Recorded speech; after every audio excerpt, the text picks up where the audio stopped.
ladies and gentlemen, com vocês, de frente com Rebequinha!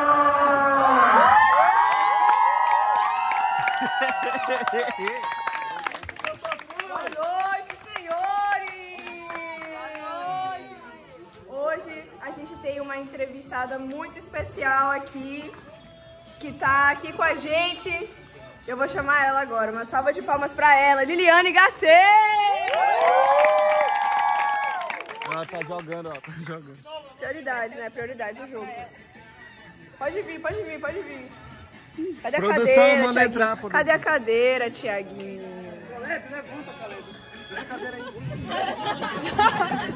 Pode colocar aqui, cara, aqui no meio, pra todo mundo ver ela. Já trouxeram. Já. Essa é a parte Ah, é a Rebeca. A Rebeca tem que sentar. Cadê o lanche dela, galera? O programa é de frente. Pode fugir. É mesmo. Vocês já conheciam ela, galera? Sim! E você não conhecia? Qual o seu nome, por favor, se apresente? Liliane Rocha Garcês.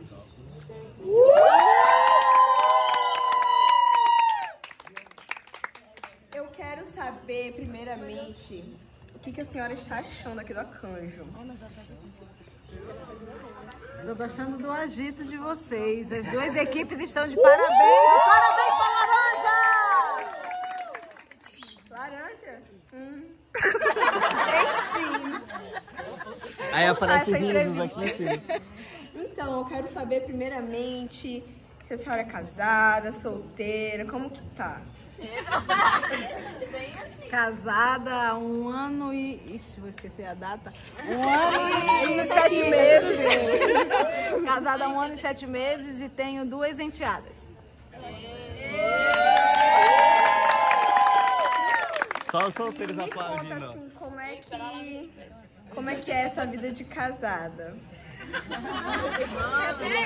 Para aquelas que estão pretendendo casar, se preparem, porque acordo todos os dias às 4h45 da manhã, que 5h15 a rota escolar passa para pegar a enteada mais nova, então a gente já tem que estar acordado, já tem o café pronto. E saio para fazer meu treino, ou natação ou corrida, depende do treino. Chego para o trabalho 8 da manhã. Trabalho de 8 da manhã, meu último horário na universidade é até 8 da noite. Aí eu saio, vou para casa, chego em casa, vou arrumar a casa e preparar o almoço para no outro dia o almoço estar pronto, que eu levo o almoço para mim, pro meu trabalho e tem que deixar o almoço mais enteado.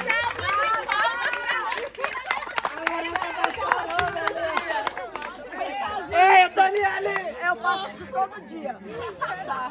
Brava! 4h45, é? Ah, tá.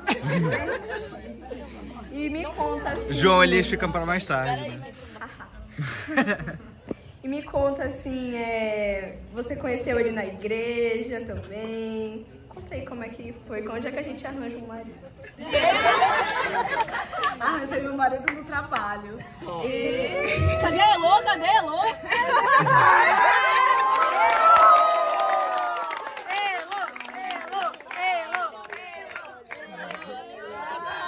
Eu não sei se você sabe, mas a Elô trouxe um amigo do trabalho dela.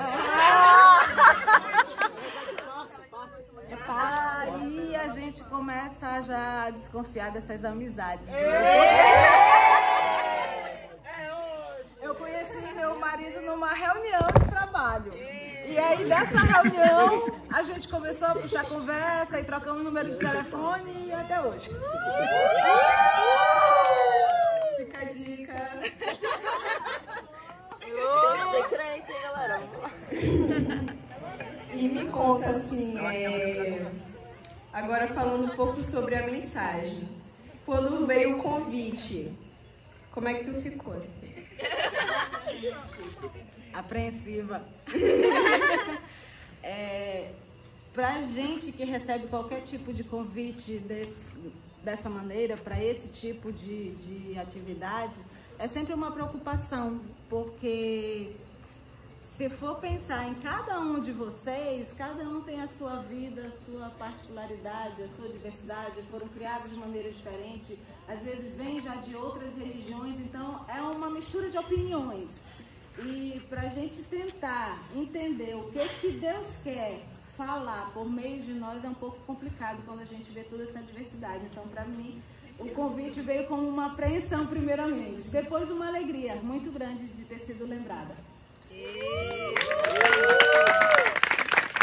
Bom, as mensagens foram muito boas e com certeza Deus falou no coração de cada um aqui. Né não, galera? Sim! Tem que pedir de novo, não? Sim! E agora, eu quero saber assim...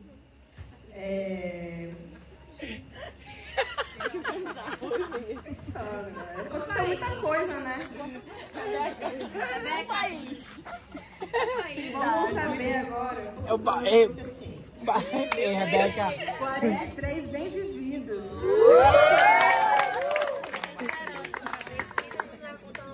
Um filme. Agora eu quero saber se o filme que você indica pra gente. A Tenente de Cargil. Qual é? Sinopse. Tem na Netflix? Tem na Netflix, é baseado em fatos reais. Na verdade, é uma jovem que ela era apaixonada por aviação, ela queria pilotar, mas ela não tinha tamanho. Olha a Rebeca! Mas ela conseguiu realizar o sonho e o que é legal do filme é a relação dela com o pai, que o pai faz de tudo para ajudá-la a que esse sonho seja realizado. Rebeca dá sem jeito. Agora o filme é bom.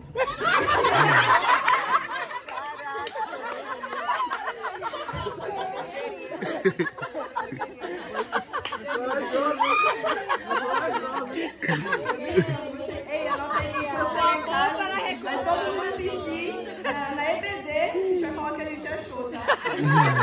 Pode anotar o nome de todo mundo. Ei, todo mundo tem que assistir, hein? Agora me fala um livro da Bíblia que a gente tem que ler, assim. Eu acho que eu já sei porque tu deu um spoiler ali, né? Eu acho. Sim, é importante a gente ler. É tudo, né?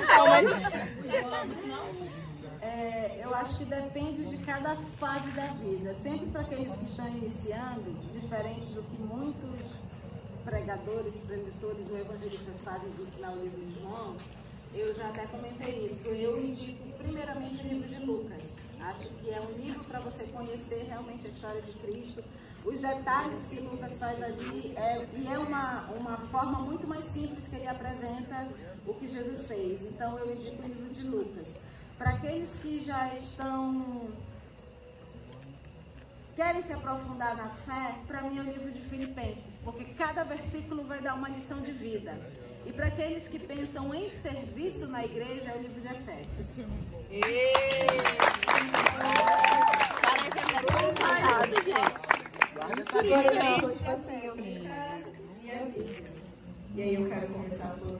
Não precisa exatamente começar, tipo assim, Gênesis. Não, eu acho que para você começar a ter o prazer da leitura, é Salmos.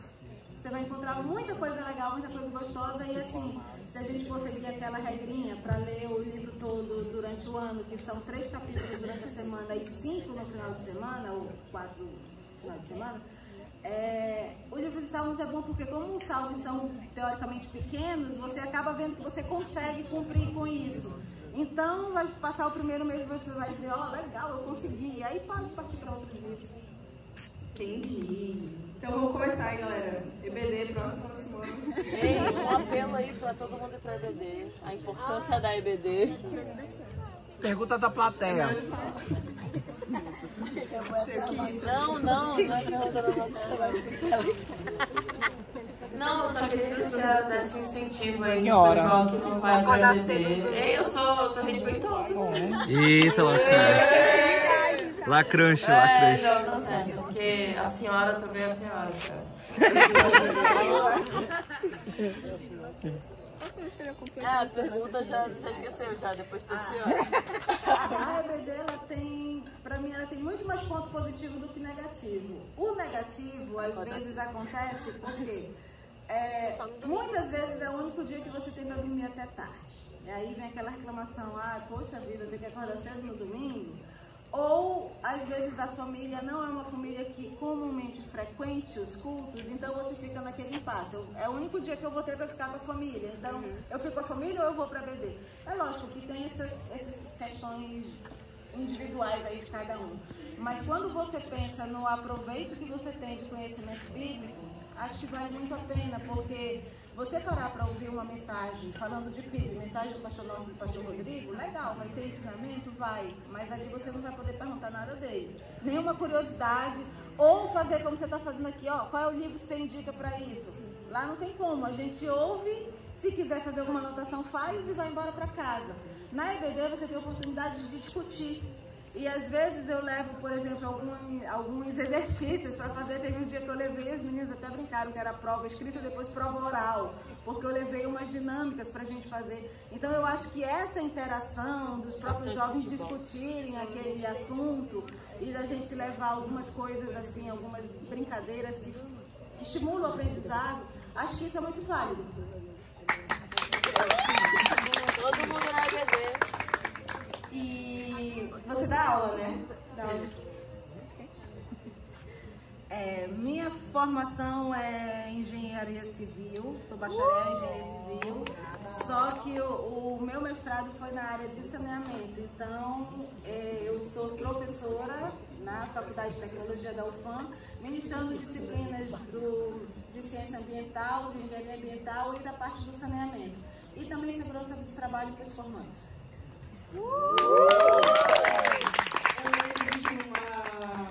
Tinha um curso de jovem que você falou sobre isso, né?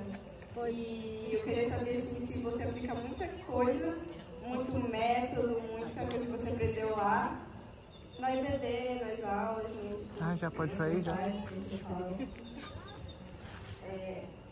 De uma certa forma, sim, porque se eu for pensar no tema saneamento do meio ambiente, a gente vai sempre investir na criação de Deus. Então, isso é uma das paixões que eu tenho.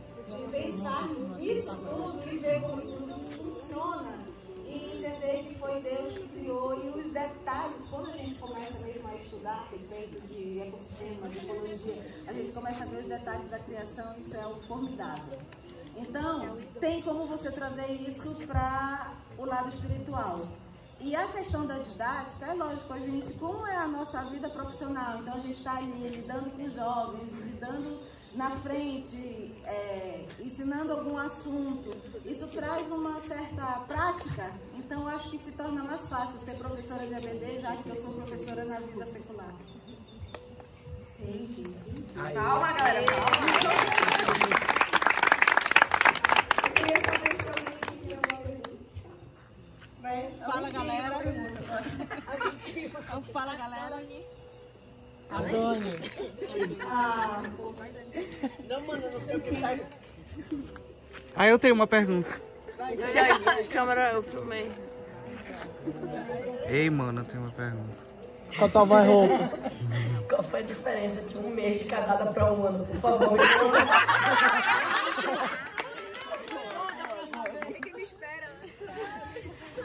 Hoje à tarde, conversando com as meninas, eu fiz um comentário e assim, eu digo isso para todas que ainda estão solteiras e solteiros também.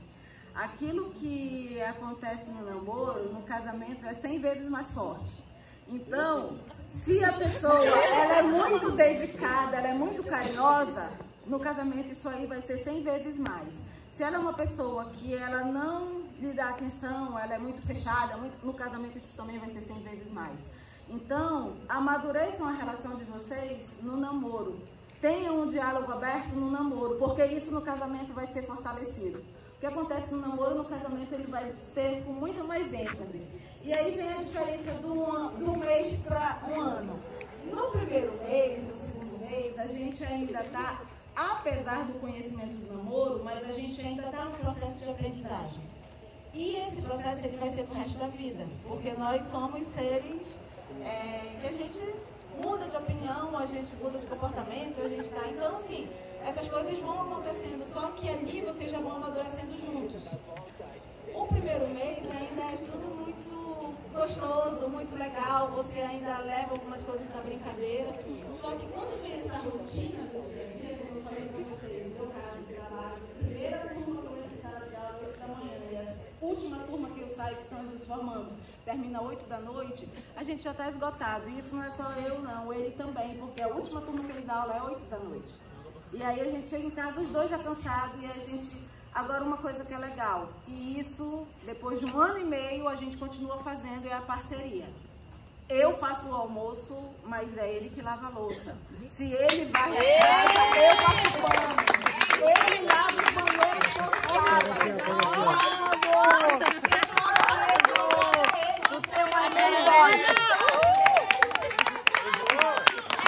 É sobre isso. De Arial é só nela. Então, esse tipo de parceria, mesmo depois de 1 ano Mentira e meio, que ele tem empregado em casa. só que, aí eu volto a dizer, ele já fazia lá no namoro. E ele já fazia também muita... Sempre quando ele chegava lá em casa, na casa da minha mãe, na casa da minha mãe, a gente já tinha essa parceria. Então isso só se fortaleceu no casamento. E o que muda é essa questão da rotina, do cansaço. Então, aquele vigor de 1 mês de casado, depois de 1 ano já não tem mais, porque a rotina do dia a dia é pesada. Mas, volto a dizer, aquilo que se fortaleceu, o diálogo, o carinho, a atenção, até a forma de brigar. Porque, falando assim, pensando agora no Vinícius, ele é muito tranquilão. Quem conhece ele sabe que ele é muito... ele é muito tranquilão. E isso, na verdade, é um resquício de toda uma vida sofrida que ele teve. Ele perdeu os pais ainda, talvez, eu acho que mais novo do que muitos de vocês aqui. Então, ele teve que tomar conta de 2 irmãos que eram adolescentes. E isso foi muito difícil. Tudo que ele carregou na juventude foi sendo responsável por 2 irmãos. E aí, quando ele casa, ele tem 7 anos de casado e se torna viúvo, agora com 2 filhas para criar. Então, assim, ele teve uma vida muito difícil e isso faz com que ele seja muito, muito calado e, ao mesmo tempo, muito tranquilo. O mundo está desabando e ele está dizendo, calma, tem paciência. Quando ele fala tem paciência, às vezes assim me sobe, eu digo, meu Deus do céu, tá bom, eu vou aprender com você a ter paciência.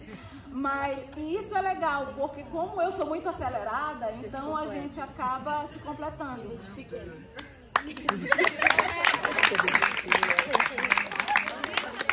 Segunda parte da mensagem. Tô adorando a segunda parte da mensagem. O Tiaguinho não tinha? Não tinha mais não.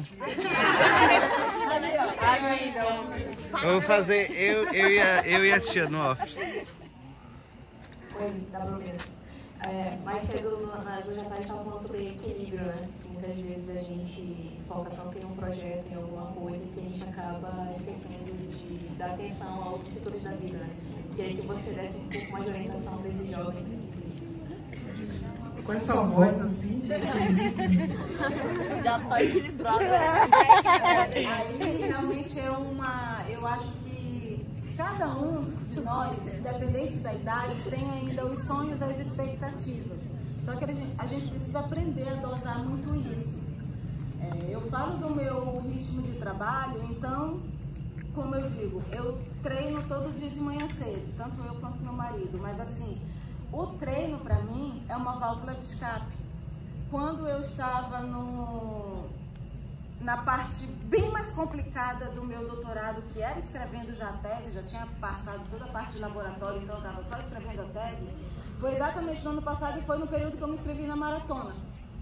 Então, os treinos de final de semana era correr 30 quilômetros no final de semana. Aquilo era muito tempo. Poxa, eu poderia estar estudando? Poderia estar estudando, mas eu já passava de segunda a sexta estudando, de manhã e de tarde. Então, para mim, coisas que eu priorizava. Horário, quando dava 5 da tarde, eu ia pro Netflix. assisti muitas séries, muitos filmes durante o meu doutorado. Por quê? Porque a mente precisava descansar. Olha aí, ó. Final de semana, como eu falei, tinha corrida. Eu estava inscrita numa maratona, tinha que correr 42 quilômetros. Eu tinha que treinar no final de semana. E aquilo para mim era uma forma de aliviar toda aquela tensão que eu estava carregando durante a semana.